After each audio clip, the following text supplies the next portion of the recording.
አሰላሙ አለይኩም ወራህመቱላሂ ወበረካቱ። እንደምን አላችሁ? ውድና የተከበራችሁ የሀገሬ ልጆች ኢትዮጵያውያን፣ ኤርትራውያን፣ ሰላም ለሁላችሁ፣ ሰላም ለሰው ዘር በሙሉ። ለዚህ ቻናል አዲስ ከሆኑ ሰብስክራይብ እንዲያደርጉ በአክብሮት ጠይቃለሁ። ቪዲዮውን በላይክ እና ሼር ይጀምሩ። ቀጥታ ይዤላችሁ ወደ መጣሁት መረጃዎች እናመራለን። በህገ ወጥ የውጭ ምንዛሪ አሻጥሮችን ሲፈጽሙ ነበር የተባሉ በርካታ ተጠርጣሪዎች በቁጥጥር ስር መዋላቸውንና ከፍተኛ ቁጥር ያላቸው የባንክ አካውንቶች መታገዳቸውን የመንግስት የጸጥታና ደህንነት አካላት አስታወቁ። የብሔራዊ መረጃና ደህንነት አገልግሎት፣ የፋይናንስ ደህንነት አገልግሎት፣ የኢትዮጵያ ፌዴራል ፖሊስና የክልል የጸጥታ ተቋማት በወሰዱት እርምጃ በህገ ወጥ የገንዘብ ዝውውር ላይ ተሳትፈዋል ተብለው የተጠረጠሩ ግለሰቦችና አካውንቶች ናቸው ለእስርና ለእግድ የበቁት።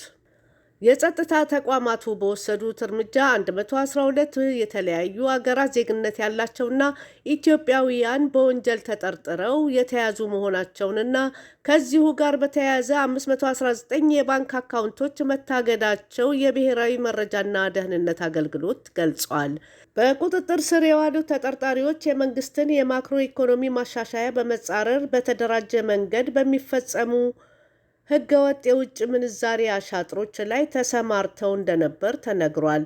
ተጠርጣሪዎቹ ህገወጥ የሐዋላ ስራ፣ የገንዘብ ዝውውር፣ የውጭ ምንዛሪ ስወራ፣ የግብር ስወራ፣ ህገወጥ ገንዘብን ህጋዊ የማስመሰልና በሌሎች ወንጀሎች በአገሪቱ ኢኮኖሚ ላይ ከፍተኛ ጉዳት ሲያስከትሉ እንዲሁም አሸባሪዎችንና የታጠቁ ቡድኖችን ሲደግፉ ነበር ሲል የአገልግሎቱ መግለጫው ጠቅሷል።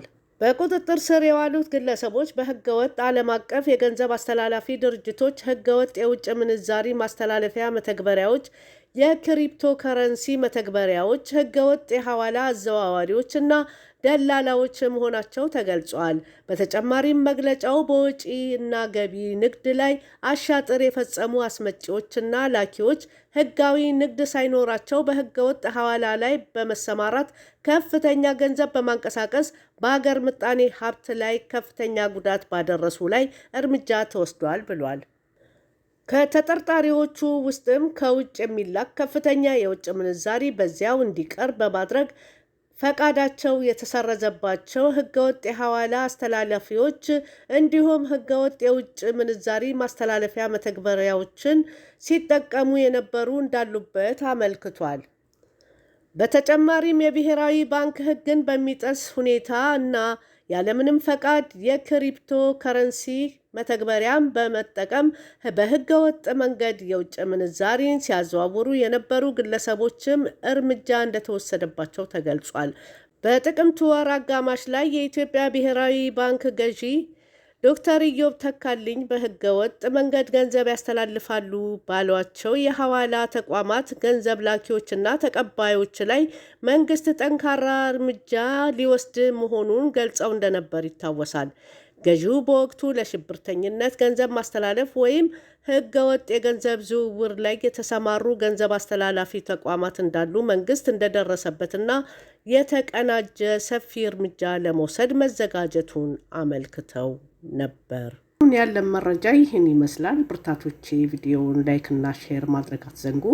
ለዚህ ቻናል አዲስ ከሆኑ ሰብስክራይብ እንዲያደርጉ በአክብሮት ጠይቃለሁ። በሌላ መረጃ እስክንገናኝ መልካሙን ሁሉ እመኝላችኋለሁ። አሰላሙ አለይኩም ወራህመቱላሂ ወበረካቱ።